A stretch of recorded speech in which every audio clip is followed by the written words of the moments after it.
تعالوا شوفوا لي هالقطعة اللي بتوحد الخلقة. تعالوا قربوا لعندي، قربوا. شوفوا كيف طالع. كثير طيب والله، بدوب التم ذوبان. مرحبا يا احلى عالم بكل المجره. اهلا وسهلا فيكم من جديد. حبايب قلبي، اليوم حبيت اني افتتح معكم رمضان. طبعا هذا اول فيديو لرمضان، اول فيديو رح يكون برمضان. ان شاء الله الله يعيده علينا وعليكم بالخير وبالصحه، ويكون رمضان كريم علينا وعليكم، والله يتقبل منا صيامنا وصيامكم. حبايب قلبي، وهذا اول فيديو كمان بعد الحادث اللي صار، الشيء المؤسف، الشيء الكارثي اللي صار بسوريا وبتركيا اللي كلياتنا سمعنا فيه، اللي هو الزلزال. الله يرحم جميع الضحايا ويشفي كل مريض وكل مصاب.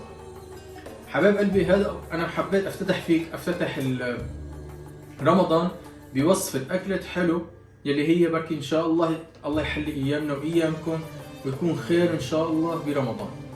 أكلة حلو جدا بسيطة وسهلة، وطريقتها ما أنا معقدة، طريقتها كتير مبسطة ومكوناتك جدا بسيطة.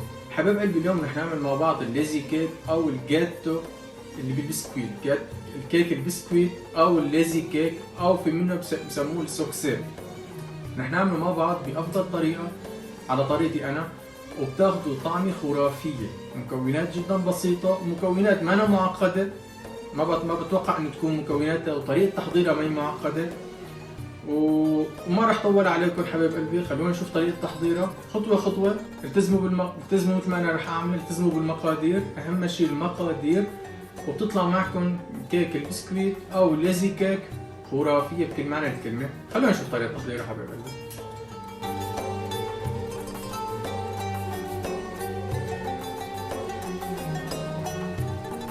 واول مرحله حبايب قلبي بتشكيل العمل مشان نعمل هذا الجاتو الخطير كثير طيب.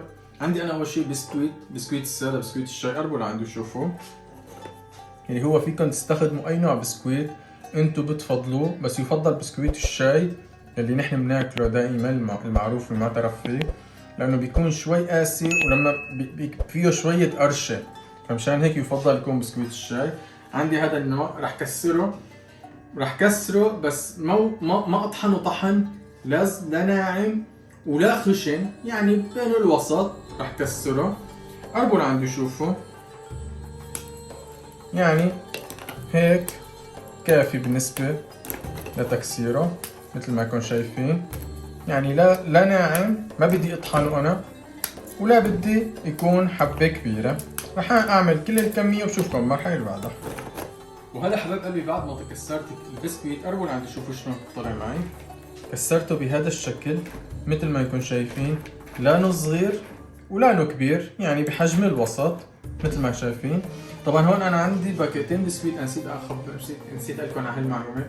انا عندي هون باكيتين بسكويت تقريبا وزن الاثنين 350 جرام. طبعا انتم بتشوفوا اذا بحاجه لكمان زياده، انتم بتشوفوا اذا حسب الصوص، اذا شفتوا البسكويت قليل على حسب نوعيه البسكويت كمان بفرق، هذا بيلعب دور. انا هون كسرت البسكويت مثل ما انا خلصت من هاي المرحله. رح ننتقل هلا لمرحله الصوص اللي بدي احطه جوات البسكويت. خلونا نبدا حبايب قلبي. وهلا حبايب قلبي، لتشكيل الصوص بلزمني كاسه حليب. طبعا هلا المعايير والمقادير انتم بتلتزموا فيها بالكاسه، يعني بمعنى على حسب على نفس الكاسه، على نفس معيار الكاسه بتلتزموا بباقي المكونات وباقي المقادير. انا عندي هون كاسه حليب اضيفها على بالطنجره، طبعا كله على البارد لسه. وعندي هون بنفس الكاسه نص كاسه سكر،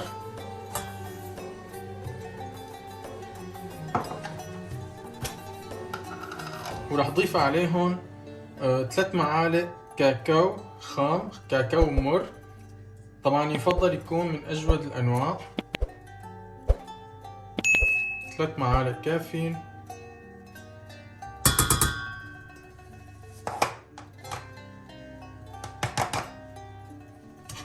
وبدي احرك المكونات كثير منيح لحتى تذوب. طبعا هذا كله على البارد. هلا طبعا انا ضفتهم على البارد. هلا بدي شغل تحتهم على حرارة وسط واقل من وسط كمان، بس انه شيء انه تذوب عندي المكونات، يذوب السكر ويذوب الكاكاو معي. مثل ما انتم شايفين حبايب قلبي، انا لساتني عم بحرك، بدي ضل احرك على نار وسط، على نار وسط لحتى تذوب عندي المكونات ولحتى يغلي شوي وراح بورجيكم بعدين شو الاضافه اللي انا راح ضيفها عليها. راح ضل استمر بالتحريك لحتى يغلي معي. وهلا حبايب قلبي تقريبا انا راح اوصل لمرحله الغليان، داب عندي السكر، داب عندي كل شيء، فانا هلا تقريبا بده شوي لحتى يغلي. هلا راح ضيف عليه اضافه شخصيه اللي هي انا راح ضيف عليها، بدي احط جواتها معلقه شوكولا نوتيلا. طبعا هذا اختياري وفيكم تستغنوا عنه وفيكم تضيفوه، بس انا راح ضيفه بيعطي طعم كتير طيبه جوات الليزي كيك. وهلا رح ضل احرك لحتى يغلي عندي. وحبايب قلبي كمان قبل ما اوصل لمرحله الغليان هلا رح يغلي تقريبا، رح ضيف عليه مكعب زبده مثل ما انتم شايفين، مكعب كامل تقريبا هو وزن المكعب 125 جرام. ورح ضل احرك لحتى تذوب معي الزبده. وهلا حبايب قلبي بعد ما دابت عندي كل المكونات كلها، ما ضل عندي لا سكر لا كاكاو، كله داب عندي. بدي اضيف عليه ظرف فانيليا تقريبا وزنه 8 جرامات، وراح حركه، بدي حركه شوي. وبعدها هلا من اسرار نجاح هاي الاكله كمان انه ما اضيف الصوص مباشره على البسكويت. بدي هلا بحركها، بدي اتركها لحتى تبرد شوي، لحتى يبرد، لانه اذا ضفته هو وسخن هيك، اذا ضفت الصوص على البسكويت هو وسخن فراح البسكويت راح يفنش او راح يتشتش، راح يفرط يعني. فانا راح اتركه، راح حركه شوي، راح اتركه لحتى يدفى يعني، يصير يعني تقريبا دافي، وبعدها بضيفه على البسكويت. وهلا حبايب قلبي بعد ما عملنا مع بعض الصوص اللي بدي احطه للبسكويت، قربوا لعندي شوفوا هيك البسكويت صار عندي مكسر مثل ما انتم شايفين، وعندي الصوص صار جاهز. بدي احط الصوص جوات البسكويت.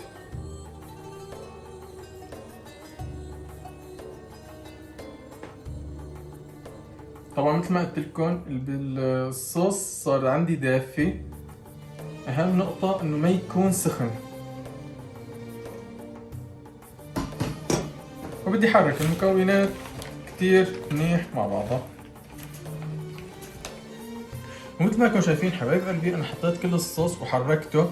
طبعا هلا هون انتم بتاخذوا على حسب الذوق الشخصي، يعني انتم فيكم هون تضيفوا بسكويت كمان، وفيكم تتركوه على حاله مثل ما انا بحبها. انا بحبها يكون شوي زياده فيها الكاكاو، الصوص فيها شوي، يعني ما اكل بس بسكويت. فمشان هيك فيكم تضيفوا بسكويت، فيكم تتركوه على حاله. انا هون جهزت صينيه تشيز كيك اللي انا راح اسكبها فيها، راح اسكبها هون. فيكم تستخدموا هيك مثل ما انا راح اعمل، وفيكم تعملوها على شكل رول، مثل ما انتم. برجع كمان الذوق شخصي. انا راح ضيفها هلا هون على صينيه التشيز كيك وشوفكم بالمرحله اللي بعدها حبايب قلبي. وهلا حبايب قلبي مثل ما انكم شايفين قدامي انا مديته بالصينيه. طبعا استخدمت ايدي لانه الاسبختوره ما كتير بستحكم فيها ولا بتقدر تزبط عشان يطلع بنفس المساواة. كبسته هيك بايدي وراح اتركه يبرد عندي. احطه حصرا بالثلاجة، لازم تحطوه بالثلاجة بالفريزر. طبعا بتغطوا الوجه كتير منيح، بتغطوه بنايلون، بتحطوه بكيس. المهم انه لازم يتغطى الوجه كتير منيح مشان ما يدخل له هواء، ومشان ما هو بس اذا دخل له هواء بجوز يجمد لانه جوا الثلاجة. فانتوا غطوا الوجه كتير منيح، ولازم تعيفوه تقريبا اقل شيء 3 ساعات بالثلاجة، 3 ساعات بالثلاجة. وبعدها بنشوف شلون راح نزينه وبورجيكم شلون راح اعمله انا على طريقتي. بشوفكم المرحلة اللي بعد حبايب قلبي بعد مرور 3 ساعات تقريبا اقل شيء.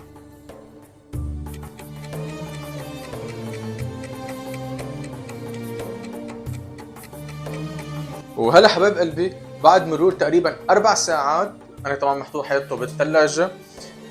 قربوا لعندي شوفوا شلون. هلا رح بلش مع بعض تزيينه مثل ما انكم شايفين. هذا هو القالب اللي طلع عندي.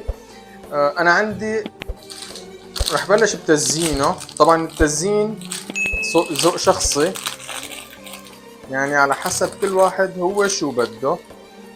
انا رح احط له، انا بدي احط له جوز الهند،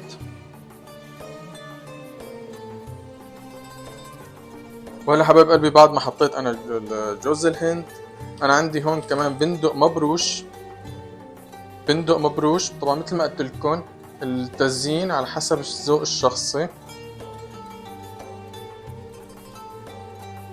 وبعد ما حطيت حبايب قلبي البندق المبروش، عندي انا هون قطع الشوكولا رح زينه فيه كمان طبعا. وهلا حبايب قلبي صار عندي جاهز مثل ما انكم شايفين. انا هيك زينته. طبعا مثل ما قلت لكم الذوق التزيين الكيك ذوق شخصي. فيكم تحطوا نوتيلا، فيكم تحطوا كريمة تغليف الجاتو، فيكم اي شيء انتم تحطوه. انا مثل ما انا زينته بهالطريقة. وشو راح اقطعه وبورجيكم اياه كيف طلع قلبه من جوا. وبنفس الوقت راح بورجيكم كيف راح يطلع معي. وبننتقل على مرحلة تقديمه حبايب قلبي. تعالوا شوفوا لي هالقطعة اللي بتوحد الخلقة. تعالوا قربوا لعندي قربوا. شوفوا كيف طالع مثل ما انكم شايفين. قطعة متماسكة خرافية خرافية. ورح اكل ما ناكل يا عيني.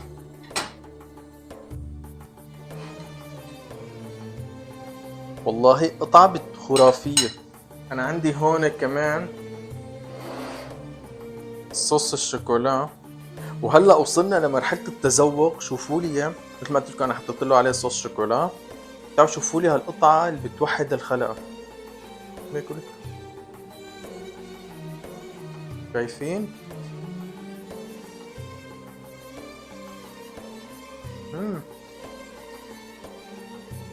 كتير طيب، كتير كتير كتير كتير طيب. شو هاد؟ والله بدوب التم ذوبان. ما اسمه جاتو، ما بعرف، اخترعوا له اسم من عندكم. والله بدوب التم ذوبان.